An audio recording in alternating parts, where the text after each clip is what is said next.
नमस्कार, आप देख रहे हैं प्रेरणा संवाद। मैं हूं पल्लवी। आज के प्रमुख समाचारों पर एक नजर।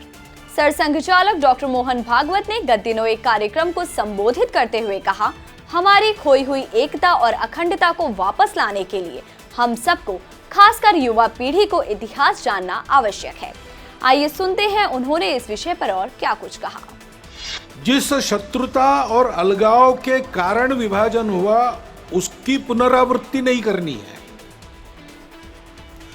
उसकी पुनरावृत्ति टालने के लिए और खोई हुई हमारी अखंडता और एकात्मता को वापस लाने के लिए उस इतिहास को सबने जानना चाहिए, विशेषकर नई पीढ़ी ने जानना चाहिए, क्योंकि अब जो पीढ़ी है वो उसके बाद उसने जन्म लिया है, उसको जानना चाहिए ताकि उसकी पुनरावृत्ति न हो, खोया हुआ वापस आ सके, खोए हुए बिछुड़े हुए वापस गले लगा सके।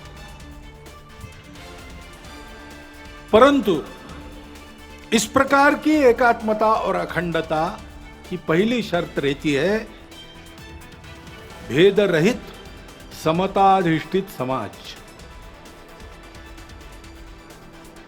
पहले हमने अपने स्व को भुला दिया, स्वजनों को भुला दिया, तो भेद जर्जर हो गए। इसलिए हजारों मील दूरी से मुट्ठी भर लोग आए, हमसे बर्बर लोग आए और हमको पादाक्रांत करते चले गए। ये बार बार हुआ, एक बार नहीं हुआ। हूण शक बर्बर यवन आपने सुना है, तब से लेकर तो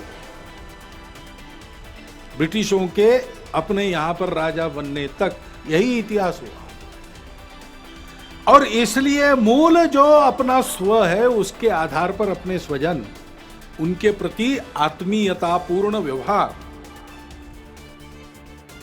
ये होना चाहिए, क्योंकि अपने देश में उस स्व के विस्मरण के कारण, अपनों के विस्मरण के कारण जातिगत विषमता की समस्या बहुत पुरानी है। बहुत लोगों ने उस विषमता को हटाने के लिए प्रयास किया। विषमता मूलक जो व्यवस्थाएं थी उनको निकाल दिया, समताधिष्ठित व्यवस्था लाने का प्रयास किया। लेकिन व्यवस्था तो व्यवस्था है, वो एक ढांचा है। आखिर चलाने वाला उसका उपयोग क्या करता है उस पर निर्भर है। चलाने वाले के मन में अगर समता है तो व्यवस्था समता की पोषक होती है। आदि कैलाश की यात्रा पर पहली बार वाहन से जा सकेंगे श्रद्धालु, भक्तों में खुशी की लहर। 3 साल बाद एक बार फिर यात्रियों को आदि कैलाश के दर्शन करने का मौका मिला है। कोरोना के कहर के कारण 2 सालों से यह यात्रा बंद थी। खास बात यह है कि पहली बार यात्री वाहनों से सीधे व्यू पॉइंट तक जा सकेंगे। आदि कैलाश यात्री सीधे भीमताल पहुंचेंगे। आदि कैलाश यात्रियों का पहला दल भीमताल पहुंचने के बाद पिथौरागढ़ के लिए रवाना हो गया है।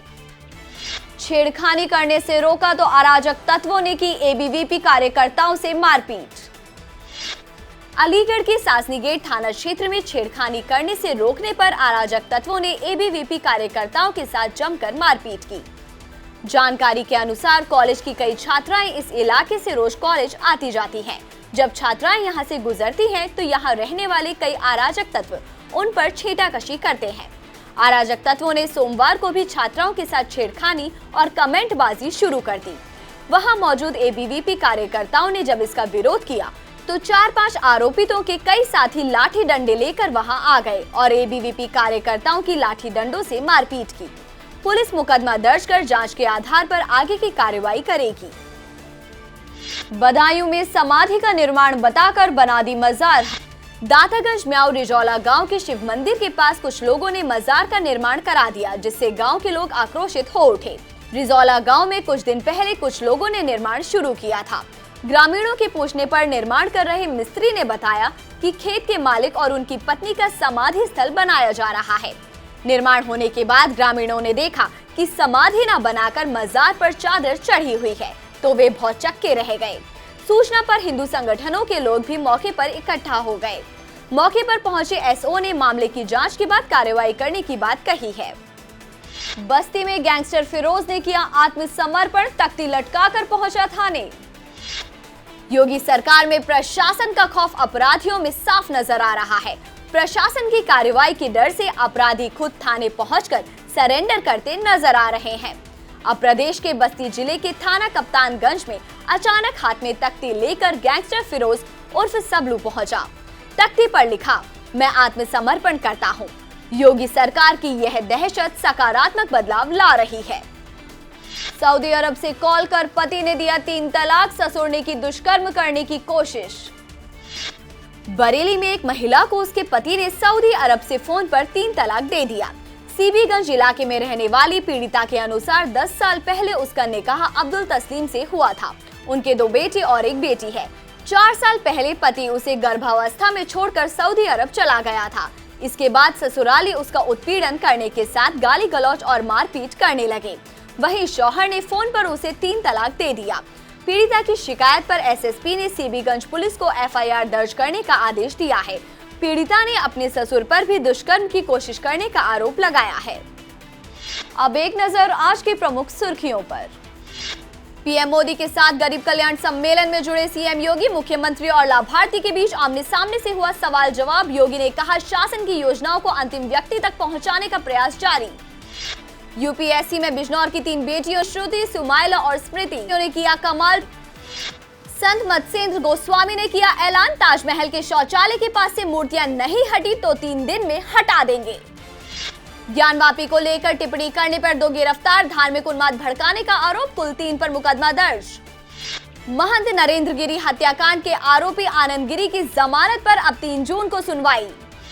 जम्मू कश्मीर के कुलगांव में आतंकियों का खूनी खेल, कश्मीरी पंडित महिला टीचर की गोली मारकर हत्या। नेपाल प्लेन क्रैश के सभी 22 शव मिले, मृतकों में 4 भारतीय भी शामिल। वीर पराक्रमी पृथ्वीराज चौहान पर आधारित फिल्म की रिलीज से पहले अपनी टीम के साथ काशी पहुंचे अभिनेता अक्षय कुमार। आज के समाचारों में इतना ही, फिर लेकर आएंगे कुछ नए समाचार। तब तक के लिए नमस्कार।